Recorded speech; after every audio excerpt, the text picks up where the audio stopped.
Hi sweeties, how are you doing? Welcome to Cimnanya. If this is your first time of coming across this channel, sweetheart, kindly smash that subscribe button and turn your notifications so you are notified each time I upload. And please give this video a thumb up. I appreciate you all so much, and I am saying a very big shout out to every one of you for all the love and support you all shower me here with. I am grateful. Thank you so much. So today we'll be checking out Dr. Joy's clips where she talked about post-traumatic slavery syndrome and the impact of it on African Americans. And she actually started off saying that, talking about all this, makes white people and other people very uncomfortable. But then we still have to talk about it because it is just an important thing, like we all have to talk about. And she actually made an example with 9/11, how it happened, and everybody, when it happened, everyone that was involved, they tried to check, probably put them in therapy, try to make sure people were not mentally affected, things like that. But then she actually went back to ask, was there a time, during the slavery, after the slavery, that they ever brought African Americans to know how they are faring, or maybe if they are going through the traumatic, post-traumatic slave syndrome and all that. Till this very moment, it's a no. Of course, you all know that. Until this very moment, they are still trying to hide it. That's why they want to ban books, ban everything that talks about history, ban everything that wants to show them how horrible the slavery was and the rest of it. And she actually made a very great point, and absolutely, it's just a must watch. And yes, I keep saying it, the fact that they are still looking for a way to they all know that the slavery wasn't, if it were all that great, if it was all that good, because they came out, all of a sudden they came out to say slavery, slaves learn skills and all that. If it were all that great, why are they hiding it? Why are they saying we do not want books, we do not want this, we do not want that, if it were all that great? I am going to roll this clip. We'll come back to talk about it. I absolutely want to read all your comments. Let me know what you all think in the comment section. So let's get in. There's a kind of a fundamental basis for post-traumatic slave syndrome. How many of you are familiar with post-traumatic stress disorder? Yeah. Okay. So these are things, I mean, most of you are people who are in the field that have done the work. You're here representing the people who are really in the trenches, and I appreciate and respect that. The theory very often, when people hear it, post-traumatic slave syndrome, I try to kind of get at kind of what's going on in the room. There's ambivalence, there's feelings of, what? Come on now. What are we saying now about the slavery thing? It's over. Get over it. We're done. We have that kind of feeling. And how possibly is she drawing a connection between something that happened so long ago and contemporary society? Come on, are you trying to find an excuse? Are you trying to blame people?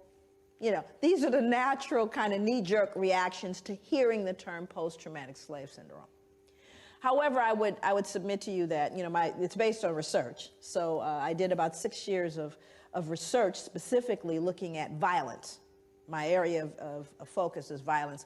And I'll cover that in my PowerPoint. Also, some of you may not be able to see points of the PowerPoint, but we're going to make it available to you, so you don't have to worry about it. There's a website where you'll be able to download my PowerPoint. Isn't that correct? Did I say that right? Okay, so that part you don't have to worry about. But I kind of want to set the ground so that we can all advance and move forward together.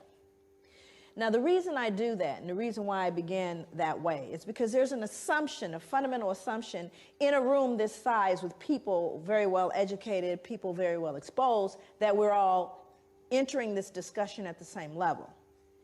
And we are not. I can guarantee you we are not. We all have our ideas and our beliefs, and then we all have our experience. For example, the people of color that are in the room, all the people of color that are in this room are arriving in this room at a different level because they have lived in this skin. And we're rarely given any kind of appreciation or understanding of what you have to live with walking through the world with this skin. So you kind of come in at a different level of awareness about the discussion. And then you have folks that come into this discussion that are educated around it, that are clear about it, but can't really empathize their way through it. In other words, it's not a feeling thing, it's a cerebral thing. So some people stay intellectual because that's a level of comfort. Nothing wrong with that. But very different from the person who lives in the skin. It is personal and it is emotional.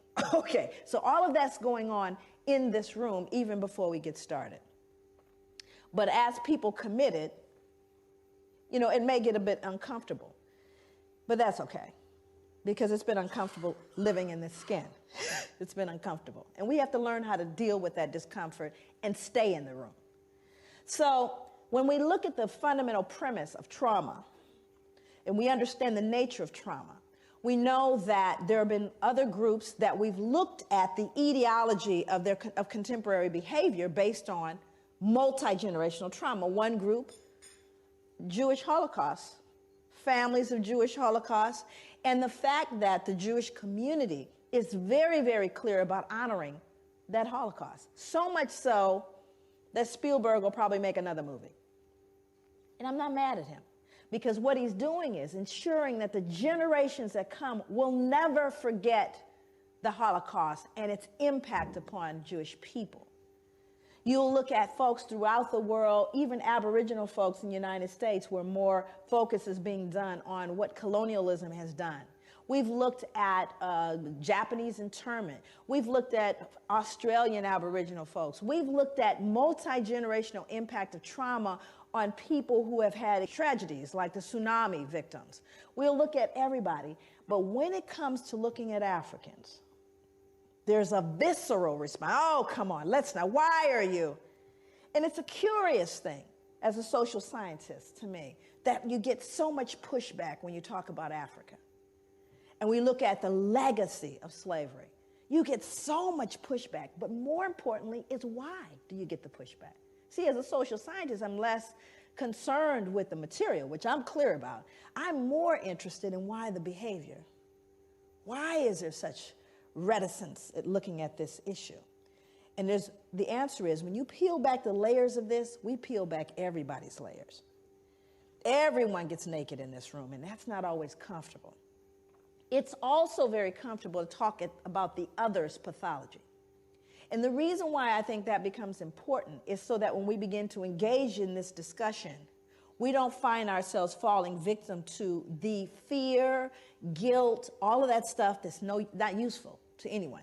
It's not useful. This means we're going to peel the layers back.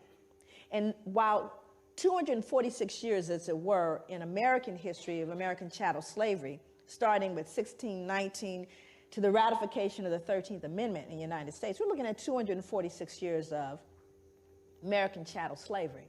And it's very comfortable, and I think to some degree people can say, you can't have 246 years of trauma and expect that nothing happened, especially when that trauma was followed by more trauma, especially given the fact that there was never a point of healing. Not difficult to do the math here. This is not deep and philosophical. It really makes sense. But you know what else is true? You can't have 246 years of folks engaged in a traumatic experience that were white that went unaffected. That means everybody has been affected and infected by this thing. So that's the part that gets uncomfortable, because it's usually okay to look at the other. We're going to look at everybody. This is going to be one where we really show the elephant in the room, and only for the purposes of recognizing that unless we do so, none of us can heal. This is not a process that any of us can do individually by ourselves. This is a collective process. And so therefore, we're all going to be engaged. And it's not just a pointing of fingers at anyone. It's recognizing that you and I, all of us, have been impacted by historical multi-generational trauma. Now, let's look at it very specifically. When we look at trauma in its very, clinical sense, my background, clinical psychology, understanding what trauma is, people can experience a single trauma, one trauma, indirectly, meaning that they didn't have to be present for the direct trauma. Meaning, say, for example, you all heard about 9/11 and taking down the buildings in New York, right? Yes? 9/11. Everybody in the world got told about that. Matter of fact, I think everybody in America got diagnosed with post-traumatic stress disorder as a result of that. But I would submit to you, we were traumatized long before that. But there were individuals that were at ground zero, and I know them. My niece was in one of the buildings. So she decided, while she was in one of the buildings, they kept telling her, just stay where you are. They kept saying, stay where you are. We think people should stay where they are. She said, and everything in her mind said, get out. So she got out. Matter of fact, she leapt over the security guard to get out of the building. And it's a good thing she did. But during that time, there were people at ground zero, for example, like my niece. And there were people who watched it on television. And then there were people in other countries who heard about it. So there are varying levels of understanding around this trauma that happened in the United States. There were people at ground zero, were there, saw folks falling out the sky, got videotape footage of it, watched it on television, invited folks over and drank beer. Not traumatized. No trauma. There were people maybe in another country, in Brazil, saw it on television, in psychotherapy right now, can't get on planes, on medication, and people talk softly to them twice a week. So the variance in terms of those who are traumatized by a traumatic event and those who are not, we're unique as individuals. Everybody's not traumatized by a traumatic event, whether it's direct or not. But when we start talking about chattel slavery, we're not talking about one trauma. We're not talking about a specific event. We're talking about generations of trauma with no intervention. Based on what I know about sugar plantations, tobacco, and the Caribbean, what I know about American chattel slavery and the plantations there, does anyone right now ever recall mental health assistance to slaves? Anybody remember sending in the therapist after I sold off your son, daughter, raped folks? At any point? Never. Second question. After slavery was officially over, now you're free. Anybody remember any therapy then? We know it's been rough, it's been deep for you, it's been difficult. We're going to do a little group therapy. Anybody remember that? That would be no. Number 3, after slavery officially ended, both in the States, in the Caribbean, the British, do you remember whether or not trauma continued? Did the trauma continue for people of African descent? I need to know. Okay, so now let's do the math. Hundreds of years of trauma, no treatment. Freed, more trauma, no treatment. What do you do the math? Do you think there may be residual impacts of that trauma? Of course there is. It didn't end, friends, and it hasn't ended yet. So I think on one point, African people and people of African descent are extremely resilient. Matter of fact, I think we're a miracle. Far be it for us to pathologize or to look and cast this idea of weak and sick people. Oh, on the contrary, I'm profoundly resilient because we've done everything we've done thus far with no help, with not even the ability to have this discussion.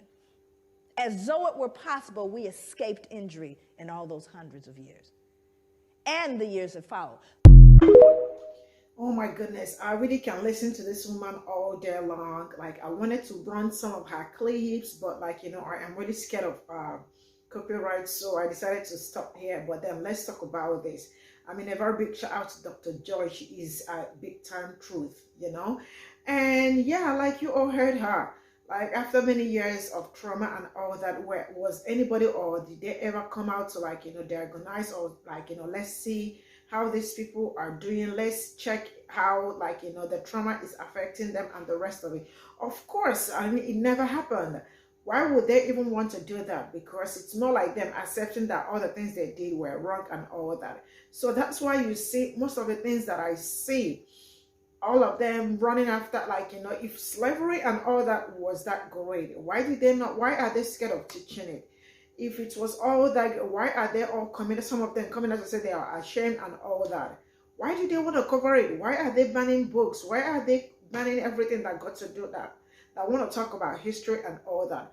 This is one of the reasons why you all we have to also concord that they know that it was one of their biggest shame and all that, and they are trying as much as they can to cover it up. And the rest of it, I mean, from the breeding plantation, from all the plantation cutting tobacco and like, you know, and the rest of it, like, even when they said the slavery was over and that, like, you know, people were living plantations and all that, did they not also made a law that will also take people back to the same plantations?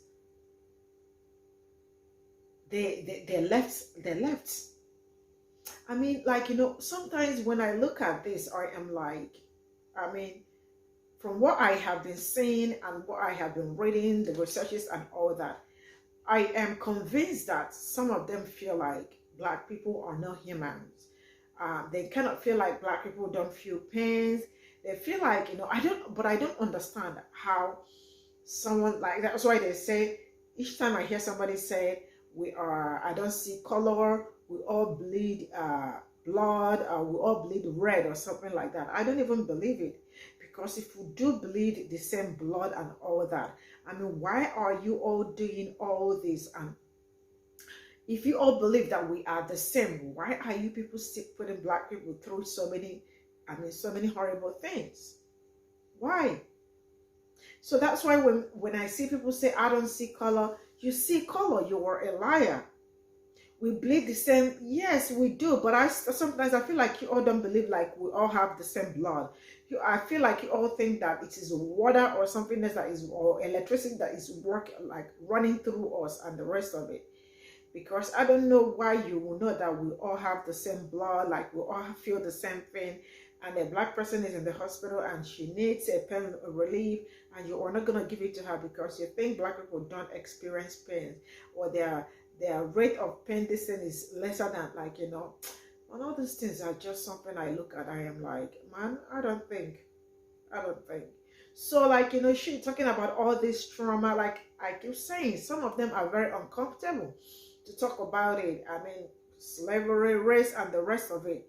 But then if we don't talk about it, I mean, Black people are going to keep still dying and the rest of it. I mean, like, you know, I feel like, you know, talking about race makes them uncomfortable, but then it kills, like, it gets Black people killed and the rest of it. So we are going to keep hammering on it and the rest of it.